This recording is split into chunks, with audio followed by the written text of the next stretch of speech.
کسی نے سلطان محمود غزنوی سے یہ بات کہی، اللہ اکبر، کہ آپ کا نالائق بھتیجا میرے گھر میں گھس آتا ہے۔ یہ بات کسی بڑھیا نے کہی حضرت سلطان غزنوی سے کہ آپ کا نالائق بھتیجا میرے گھر میں گھس آتا ہے اور میری بیٹی جوان ہے، بس اس کے آگے میں کچھ نہیں کہنا چاہتی۔ تو حضرت نے فرمایا کہ جب وہ بدبخت دوبارہ تمہارے گھر میں آئے تو مجھے فوری اطلاع کر دینا، اور اپنا خصوصی کوئی کوڈ ورڈ دیا کہ جب اس کے ساتھ تو آئے گی تجھے کوئی میرے تک پہنچنے میں رکاوٹ نہیں بنے گا، تو پھر میں انصاف کے تقاضے پورے کروں گا۔ 2-3 دن گزرے، بڑھیا آ گئی، رات کا موقع تھا، سلطان اٹھا، تلوار لی اور ساتھ چل پڑا۔ بڑھیا کے گھر میں داخل ہوا، داخل ہوتے اس نے کہا کہ چراغ گل کر دیا جائے۔ چراغ گل کر دیا گیا تو اس نے جا کے اس نوجوان کی گردن کاٹ دی۔ پھر اس کے بعد اس نے کہا کہ مجھے پانی دیا جائے۔ اس نے پانی کا کٹورا دیا، اس نے پانی پیا، پھر کہا اب چراغ جلا دو۔ جب چراغ جلایا گیا تو اس نے لاش کو دیکھا اور کہا الحمدللہ۔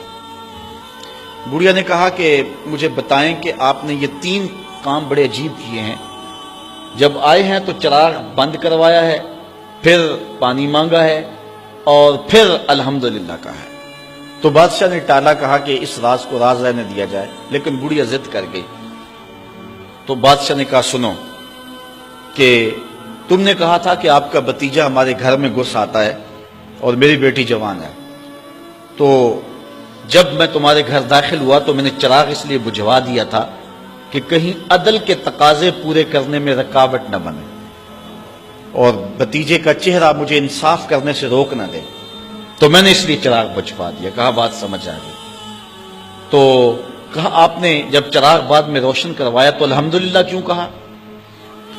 کہا کہ میں اس دن سے پریشان تھا کہ میرا خون اتنا گندا ہو گیا کہ بادشاہ کا بھتیجا ہو کے ایک بڑھیا کے گھر میں جا کے یوں زیادتی اور ظلم کرتا ہے، لیکن جب چراغ جلا روشن ہوا تو وہ میرا بھتیجا نہیں تھا، وہ کوئی اور تھا، صرف ہمارا نام استعمال کرتا ہے۔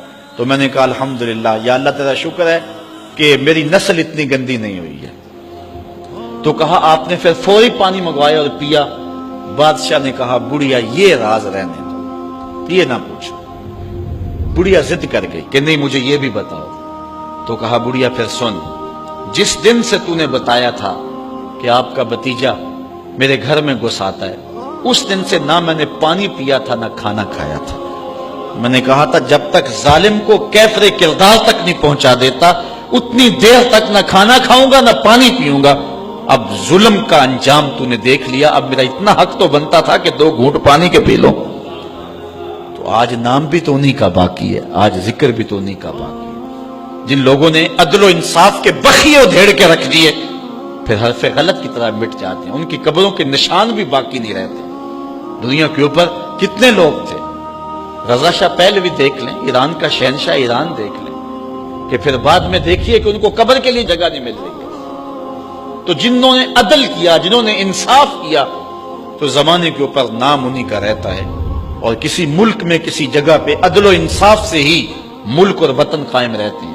الملک یدوم بالکفر ولا یدوم بالظلم، ملک کفر سے تو قائم رہ سکتے ہیں لیکن ظلم سے قائم نہیں رہتے۔